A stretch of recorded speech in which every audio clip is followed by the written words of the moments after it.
हावू ने दिन ब दिन अच्छा काम किया, एक सुनहरा बीज प्राप्त किया।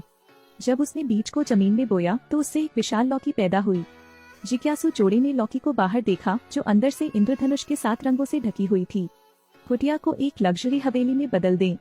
वैभव का स्तर सराहनीय है। गरीब जोड़ा देश का सबसे अमीर आदमी बन गया, लेकिन वे धक्का देने वाले नहीं थे।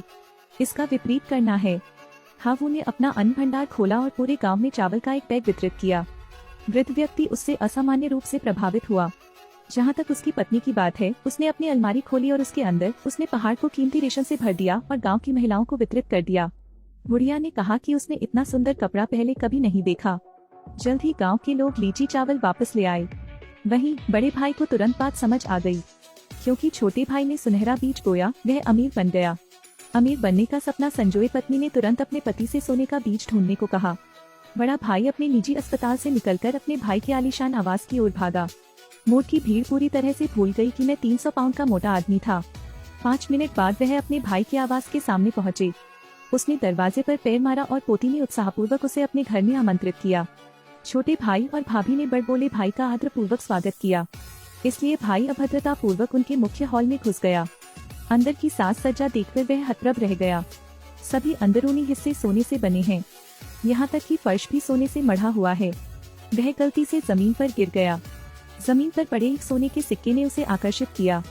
नाक काटना निश्चित रूप से असली चीज है। फिर मेज पर सोने से जड़ी एक तिजोरी थी। वह चुपचाप उसे घर ले आया। जब मैंने उसे खोला तो उसके अंदर सोने के सिक्के भरे हुए थे।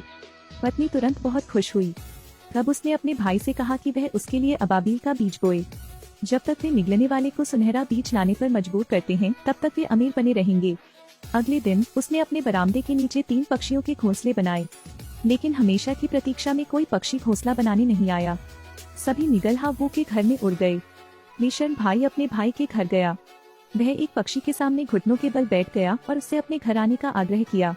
अपने घर में निगल के उड़ने की प्रतीक्षा करते हुए उसने सांप को पकड़ने के लिए एक बोरी ली और इस दृश्य का अनुकरण करें, और वह तुरंत मदद के लिए पहुंच गया। लेकिन यह सांप भी अजीब है, जिसने निगले हुए मांस को न खाने की ठानी है। बड़े भाई ने सांप के सिर को बांधने के लिए रस्सी ली और उसे आगे खींच लिया। क्योंकि सांप की ताकत बहुत ज्यादा थी, बड़े भाई को छत पर खींच लिया गया। घोंसले में 2 छोटे पक्षी भी गिरकर मौके पर ही मर गए, लेकिन उसने फिर भी हार नहीं मानी। उसने अपने पैर से रस्सी पर पैर रख दिया। गुस्साए सांप ने तुरंत उसकी गांड पर डस लिया। पूरे आंगन में चीखें गूंज उठी। पत्नी ने यह दृश्य देखा तो तुरंत उसे घर में ले जाने के लिए आंगन की ओर दौड़ी। उसने उस स्थान पर जोर से थपथपाया जहां उसे काटा गया था, इस उम्मीद में कि काटने से चोट के निशान साफ हो जाएंगे। उसने कोई वादा नहीं किया। स्वर्ण बीज पाने के लिए उसने छत पर चढ़ने के लिए सीढ़ी उधार ली। घोंसले में एक पक्षी को पकड़ो, उसका पैर तोड़ दो, फिर इसे जमीन पर फेंक दें। ऐसा करने के बाद उसने निगल के घाव को भरने के लिए करुणा का अपना हृदय खोला। अबाबील को इसका मतलब समझ नहीं आया, लेकिन स्वर्ण बीज प्राप्त करने का यही एकमात्र तरीका है। शाम को उसने सपना देखा कि निगल ने उसके लिए एक सुनहरा बीज चुरा लिया है। बीज गिरकर लौकी का ढेर बन गया। अंदर अनगिनत सोने चांदी के खजाने और भोजन है। लेकिन जल्द ही एक हरी सिर वाला राक्षस प्रकट हुआ, जो उसकी सारी संपत्ति को अपने पेट में निगल रहा था। वह चौंक कर जाग गया।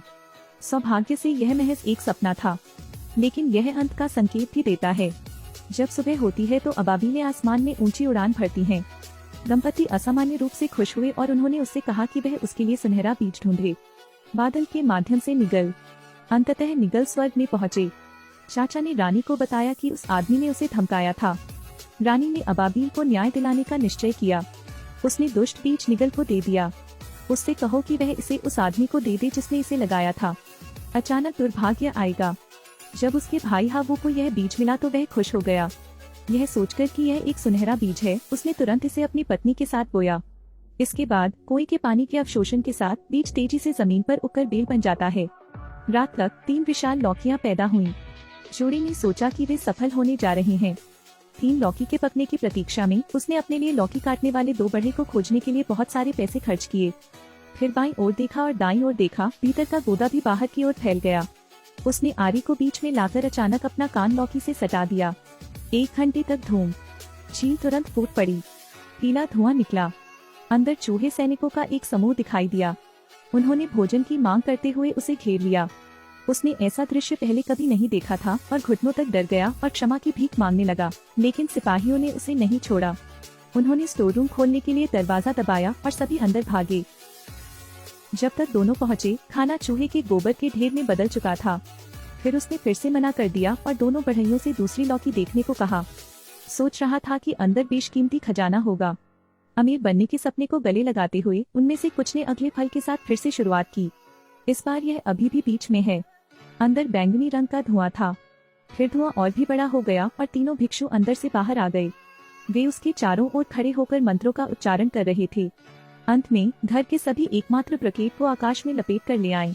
लेकिन वह अभी भी प्रतिबद्ध नहीं है। उसने आखिरी लौकी की ओर देखा।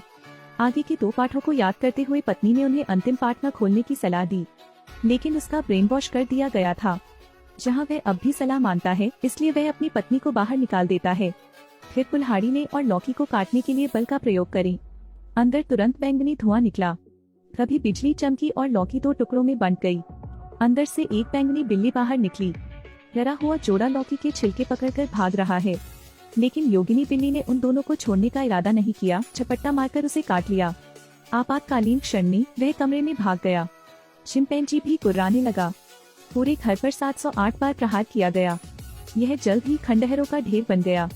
दंपति चिल्लाए और दरवाजे से बाहर भागे, लेकिन चिंपैंजी दरवाजे में फंस गया था, हिलने डुलने में असमर्थ था। पागल बिल्ली को इस तरह देखकर ये कपल इतना डर गया कि बेहोश हो गया और चिंपैंजी भी धुआं बनकर गायब हो गया। अंत में लालची भाई घर के आखिरी हिस्से में टूट फूट कर गिर गया।